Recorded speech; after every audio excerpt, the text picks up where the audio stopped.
Investor. सो happiest mind के result आ गए। देखते हैं कि रिजल्ट कैसे रहे हैं। यदि हम 31 इस दिसंबर की अभी current, let me zoom it little bit. So इस क्वार्टर की बात करें तो इन्होंने जो रेवेन्यू किया है वो 40,998 लाख रुपए का रेवेन्यू किया है इन्होंने, रेवेन्यू फ्रॉम ऑपरेशंस।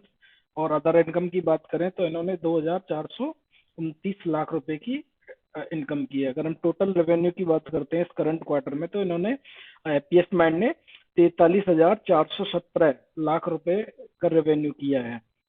अगर हम ये सेम फिगर, ये सेम चीज हम प्रीवियस ईयर के स्वयं क्वार्टर में देखते हैं तो यहाँ पे इन्होंने जो रेवेन्यू किया था वो 36,688 और लाख रुपए का रेवेन्यू किया था। तो इन्होंने टोटल रेवेन्यू किया था 37,468 लाख रुपए का। तो यहाँ पे स्लाइटली मीन्स काफी जंप है तो ईयर ऑन ईयर बेसिस पे रेवेन्यू में, लेकिन क्यू ऑन क्यू एन बेसिस पे कुछ खास रेवेन्यू नहीं, जंप नहीं है, क्योंकि प्रीवियस Q2 24 में इन्होंने 42,883 लाख रुपए का रेवेन्यू किया है।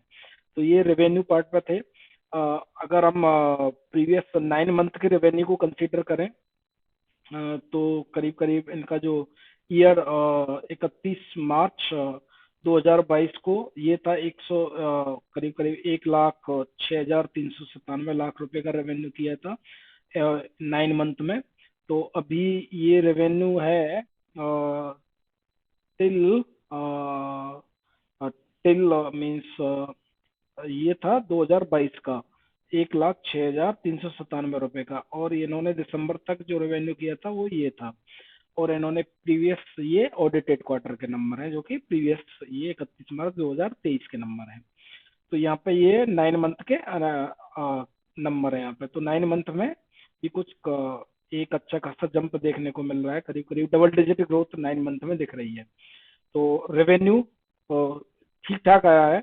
यदि हम एक्सपेंसेस की बात करें तो एक्सपेंसेस में भी काफी इंक्रीज हुआ है, जो कि इस क्वार्टर में इनके एक्सपेंसेस आए हैं करीब करीब 35,451 लाख रुपए के, जो कि प्रीवियस ईयर के सेम क्वार्टर में थे ये एक्सपेंसेस 29,310 लाख रुपए के।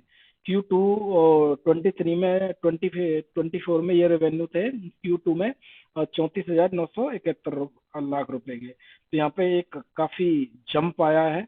तो ये मेनली जंप यदि आप देखोगे तो इधर एम्प्लॉय बेनिफिट एक्सपेंसेस, तो मेन जो जंप है वो एम्प्लॉय के बेनिफिट एक्सपेंसेस में है।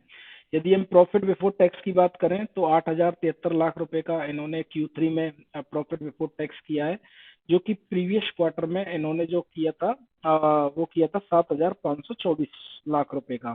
तो यहाँ पे भी एक जंप है, पर ज्यादा तो नहीं कह सकते, थोड़ा बहुत जंप तो है ही।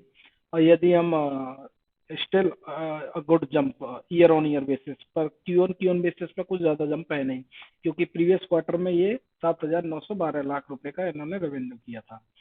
अब यदि हम पैट की बात करें तो ये तो था प्रॉफिट बिफोर टैक्स, पैट।